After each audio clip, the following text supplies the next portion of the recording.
ఓం హ్రీంకారాసనగర్భితాం నలసికాం సౌహ క్లీం కళాం బిభ్రతీం సౌవర్ణాంబరధారిణీం వరసుధాధౌతాం త్రినేత్రోజ్వలాం వందే పుస్తకపాశమంకుశధరాం స్రగ్భూషితాముజ్వలాం త్వాం గౌరీం త్రిపురాం పరాత్ప్రకళాం శ్రీచక్రసంచారిణీం. ఓం శ్రీ బెజవాడ కనకదుర్గాదేవ్యై నమః. శ్రీ దుర్గామల్లీశ్వరాభ్యాం నమః. మనకి ఈ యొక్క కుజ బుద్ధ గ్రహాలు రెండూ కలిపి మనకి మీనరాశిలో ఉన్నాయి. మరి ఇది మీనరాశిలో 11 ఏప్రిల్ 2026 సంవత్సరం నుంచి మీనరాశి ప్రవేశం జరిగింది. అదేవిధంగా ఈ యొక్క కుజుడు మీనరాశిలో 2 ఏప్రిల్ 2026 సంవత్సరం నుంచి ఉంటుంది. దీని వలన మొత్తం 12 రాశుల వారు కూడా ఏమండి మాకు చాలా అప్పుల బాధలు ఎక్కువైపోయినాయండి, ఆదాయాలు పెరగట్లేదండి, అప్పులు తీరట్లేదండి అని చెప్పేసి వాళ్ళు చాలా బాధపడుతున్నారు. అంటే ఈ యొక్క ఎందుకు ఈ రుణ బాధలన్నీ కూడా మనం ఆదాయాలు పెరిగినా సరే మనం రుణ బాధలు మనం ఎందుకు తీర్చుకోలేకపోతున్నాం? ఇదంతా కూడా ఒక విధి విధానంలో మనకి మన కర్మ అన్నమాట, పూర్వజన్మ కర్మ. అది మనం ఎవరికైతే బాకీలు ఉన్నామో అటువంటి వాళ్ళందరికీ కూడా మనం దాన్ని ఈరోజు కాకపోయినా రేపైనా సరే, రేపు కాకపోతే ఎల్లుండైనా సరే మొత్తం మీద తీర్చాల్సినటువంటి అవసరం మనకుంది. దీన్నే కర్మ సిద్ధాంతం అంటారు. ఆ కర్మే దేవుడు. కాబట్టి అప్పుల బాధలో ఉన్నటువంటి వాళ్ళు శీఘ్రగతినే మనం అప్పుల బాధ నుంచి పోవాలి అంటే ఏదో ఒక దైవ సంబంధమైనటువంటి ఉపాసన ఉండాలన్నమాట ప్రతి ఒక్కళ్ళకి కూడా. అది చాలామంది మనుషులు సాధారణంగా బాల్యంలో ఆటలతోనూ, కౌమారంలో అయిపోయిన యవ్వనంలో వీళ్ళందరూ కూడా స్త్రీలతోనూ సమయం వెచ్చించుకుంటారని జగద్గురు ఆదిశంకరాచార్యులు వారు చెప్తారు. అదే యవ్వనంలో పిల్లలు పెళ్ళిళ్ళు ఇవన్నీ కూడా పుట్టిన తర్వాత, పెళ్ళిళ్ళు అయిన తర్వాత వీళ్ళందరికీ కూడా మనకి ఒకటే అర్థమవుతుంది ఏంటంటే అప్పటి నుంచి బాధ్యతలు పెరుగుతాయి. మనకి సంపాదించాలి, పిల్లలు పెద్దవాళ్ళు అవుతారు, తల్లిదండ్రులు అంతా కూడా వృద్ధులు అవుతారు. ఇక సంపాదన కావాల్సిందే ఆ వయసు నుంచి. కాబట్టి ఆ వయసులో వచ్చినప్పుడు మనకి మన ప్రయత్నాలు అన్నీ కూడా మనం పెడుతున్నప్పటికీ కూడా మనకి పని జరగట్లేదు. ఏదో రకమైనటువంటి అడ్డంకులు మనకు వస్తుంది. మనకి ఏమిటిది, ఎందువలన నేను ప్రయత్నించినా సరే నేను ఈ యొక్క నా ప్రయత్నాలు సఫలం అవ్వట్లేదు అనేటటువంటి డౌట్ చాలామందికి ఉంటుంది. మరి దీని నుంచి పరిష్కార మార్గం అనేటటువంటిది ఒకే ఒక్క సాధన. ఆ సాధనే మనం శీఘ్రంగా ఇచ్చేటటువంటిది. ఈశ్వరుడు యక్షరూపంలో చేసుకోవచ్చు, కృష్ణుడు, దత్తాత్రేయుడు, అమ్మవారు పార్వతీదేవి, దశమహావిద్యల్లో ఒకటైనటువంటి కమలాత్మిక అమ్మవారు, ఇలా దశమహావిద్యల ఉపాసన, వీటిల్లో ఇవన్నీ కూడా సంక్షిప్తంగా మనం ఏదో ఒకటి చేసుకుంటూ మనం ముందుకు వెళ్ళాలి. ఈ దైవ సహాయం వల్ల మనం చేసేటటువంటి ఈ పనుల నుంచి మనకి ఈ యొక్క గురువు యొక్క అనుగ్రహం, గురుమండల యొక్క అనుగ్రహం అనేటటువంటిది మనకు వస్తుంది. కాబట్టి మనకి శుక్రుడు ఈ యొక్క వృషభ రాశిలో 19 ఏప్రిల్ 2026 సంవత్సరం నుంచి మనకి ప్రవేశిస్తాడు. స్వక్షేత్ర గతుడు. కాబట్టి ఎవరినైతే మనం ప్రేమించామో అటువంటి వాళ్ళ యొక్క ప్రేమ మనకి దొరకడానికి అవకాశం ఉంటుంది.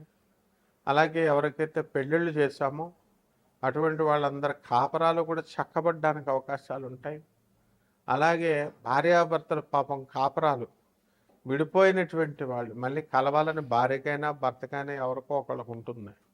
అవతల వాళ్ళకి మనం మీరు ఎంతైనా చెప్పండి, ఆ యొక్క గ్రహం ప్రభావం వలన విననివ్వదు. వీళ్ళందరూ ఎప్పటి నుంచి వింటారంటే 19 ఏప్రిల్ 26వ సంవత్సరం నుంచి మనకి వినడం అనేటటువంటివి జరుగుతాయి.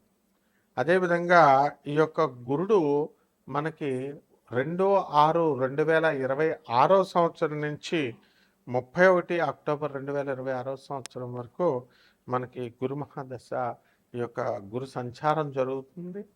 మరి ఈ గురు సంచారంలో గురు మహాదశలు జరిగేటటువంటి వాళ్ళు కూడా ఉంటారు. మరి వాళ్ళకందరూ కూడా న్యాయంగా వాళ్ళందరూ కూడా సంపాదన అనేటటువంటి ధర్మబద్ధంగా చేసుకుంటూ జీవనము పరువు ప్రతిష్టలతో ముందుకు వెళ్తారు. అలాగే శుక్రుడు కూడా స్వక్షేత్రగతుడై ఉన్నాడు కాబట్టి చక్కగా మీరందరికీ కూడా కోరుకున్న లాభాలు, విలాసాలు, వాహన సౌఖ్యాలు ఇవన్నీ కూడా మీకు రావడం జరుగుతుంది. ఇకపోతే రవి మనకి మేషరాశిలో 14 ఏప్రిల్ 2026 సంవత్సరం నుంచి ప్రవేశించాడు. కాబట్టి రవి యొక్క ఉచ్చస్థితి కారణంగా మీరు ప్రభుత్వంలో అనేకమైనటువంటి మార్పులను తీసుకొస్తారు. మీకు తర్వాత అనేకమైనటువంటి పనులు మీరు చేయగలుగుతారు. కాబట్టి ఇవన్నీ కూడా రాశి ఫలాలను బట్టి కామన్ ప్లాట్ఫారం మీద మనకందరికీ కూడా చెప్పబడేటటువంటి రాశి ఫలాలు ఇవి.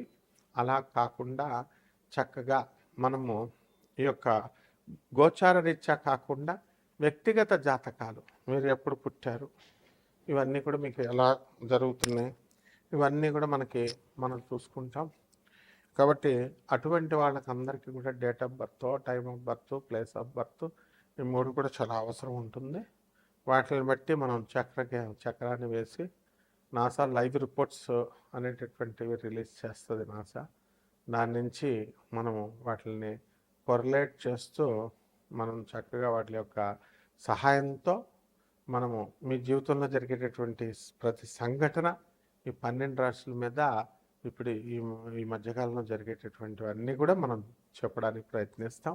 అంటే ఒక్కొక్క రాశి వారీగా మీకు ఏ విధంగా ఉంది అనేది మనం ఈ వీడియోలో చూద్దాం. ఒక్కొక్క రాశి వారికి చూద్దాం. వృషభ రాశి. ఈ వృషభ రాశి వారికి అందరికీ కూడా మనకి అర్ధాష్టమంలో ఉన్నటువంటి కేతుగ్రహ ప్రభావం ఇది మనిషికి నీరసాన్ని, వైరాగ్యాన్ని ఇవన్నీ కూడా ఇస్తుంది. మీకు అన్నీ ఉన్నా కూడా జీవితంలో మనం ఏదో ఒకటి ఇంకా కావాలి, సాధించాలి, అది మనం సాధించలేకపోతున్నాము అనేటటువంటి బాధ ఎక్కువగా అయిపోతూ ఉంటుంది. ఉద్యోగం ఉంది, జీతభత్యాలు బ్రహ్మాండంగా ఉన్నాయి, కొత్త ఉద్యోగం కోసం మీరు చేసేటటువంటి ప్రయత్నాలన్నీ కూడా ఫలిస్తున్నాయి, భార్య ఉంది, పిల్లలున్నారు, అందరూ ఉన్నా సరే కూడా ఏదో ఒక రకమైనటువంటి నిరాశ అనేటటువంటిది మీకు కలగడానికి అవకాశం ఉంటుంది. కాబట్టి ఈ రాశి వారి అందరూ కూడా మనకి ఈ మేషరాశి వారికి విద్యార్థులను మనం తీసుకున్నప్పుడు, అదే వృషభ రాశి వారిని విద్యార్థులను మనం తీసుకున్నప్పుడు ఈ విద్యార్థులందరూ కూడా చదవడం అనేటటువంటి విషయంలో బ్రహ్మాండంగా చదువుతారు. అలాగే ఈ గురుగ్రహము ధనస్థానంలో ఉన్నటువంటి కారణంగా మీకు ఆదాయాలు బాగా పెరగడం అనేటటువంటివి జరుగుతాయి. ఇక గతంలో మీరు కొన్నటువంటి స్థలాలు ఏమైనా ఉన్నట్లయితే అవన్నీ కూడా మీరు చక్కగా ఈ యొక్క తాకట్టుకు పెట్టడమో లేకపోతే మరి ఇతరుల దగ్గర పెట్టి ఉండడం ద్వారా మనకి ఈ ధనం అనేటటువంటిది ఎప్పుడు కావాలో అప్పుడు అంత వస్తూ ఉంటుంది. కానీ మనము ఎక్కడో ఈ వృషభ రాశి వారు ఎప్పుడు కూడా మనకు వ్యాపారాలు, రకరకాల వ్యాపారాలు చేయాలనేటటువంటి అవకాశాలు వాళ్ళకి ఆలోచన ఉంటుంది, అవకాశాలు కూడా అలాగే వస్తాయి. అలాగే వాళ్ళు అనుకున్న పనులన్నీ కూడా వీళ్ళు సాధించుకోగలుగుతారనమాట. కాబట్టి ఈ రాశి వారికి ఖర్చులు కూడా చాలా అధికంగా వీళ్ళకి ఖర్చు అవుతాయి. కొత్త కొత్త పరిచయాలు స్త్రీలతో వీళ్ళకి అవ్వడానికి అవకాశాలు ఉంటాయి.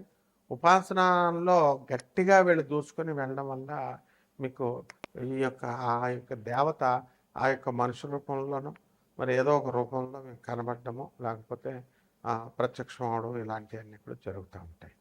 కాబట్టి ఈ యొక్క రాశి వారికి అందరికీ కూడా వృషభ రాశి వారికి మనము ఇనుము సంబంధమైనటువంటి వ్యాపారాలు, కిరాణా వ్యాపారాలు తీసుకోండి, డిపార్ట్మెంటల్ స్టోర్ తీసుకోండి, 1 గ్రామ్ గోల్డ్ ఇవన్నీ కూడా తీసుకోండి, ఇనుము ఇవన్నీ కూడా తీసుకోండి. వ్యాపారాలన్నీ కూడా బ్రహ్మాండంగా ఉండడం అనేటటువంటివి జరుగుతాయి. మరి ఇక్కడ మనకి ఈ యొక్క బుధుడు మనకి 11/4/2026 సంవత్సరం నుంచి మనకి మీనరాశిలో ఉన్నటువంటి కారణంగా లాభములో ఉన్నటువంటి గురుగ్రహ బుధగ్రహ ప్రభావం వలన అత్యద్భుతమైనటువంటి ఫలితాలు మీకు రావడం అనేటటువంటివి జరుగుతాయి. కాబట్టి ఈ రాశి వారంతా కూడా చాలా జాగ్రత్తగా ఉపయోగించుకోవాలి. పరిహారాల దగ్గరికి వచ్చేసరికి కేతు అర్ధాశ్రమంలో ఉన్న కారణంగా కేతు జపం చేయండి, కేతు స్తోత్రాలు చదవండి. కేతువుకి కిలోంపావు ఉలవల్ని ఆవుపేట రంగు ఉన్నటువంటి వస్త్రాలనిచ్చి పేద బ్రాహ్మణులకి మనకి దానం చేయండి. దశమహావిద్యల్లో ఒకటైనటువంటి ధూమావతి అమ్మవారి యొక్క హోమాన్ని మీ ఇళ్లలో చేసుకోవడం ద్వారా బ్రహ్మాండంగా ఉంటుంది. శుభమస్తు.